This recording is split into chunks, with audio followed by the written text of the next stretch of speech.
Guys are doing a boiler job right now. And we're pulling this boiler out. I condemn this boiler. And you can see it was burning through the side of the boiler. That's the importance of safety checks. This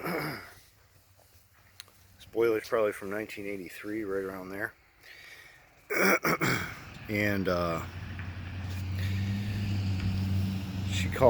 she's selling the house, so she called us out to check the boiler to make sure it's all right, and that's what I found. I don't know if you guys will be able to see it.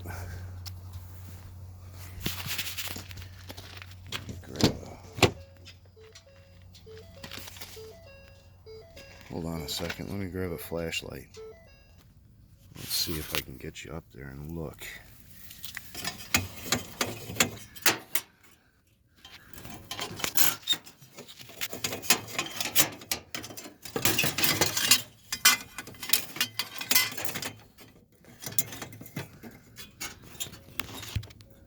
Burning right through the side of the boiler.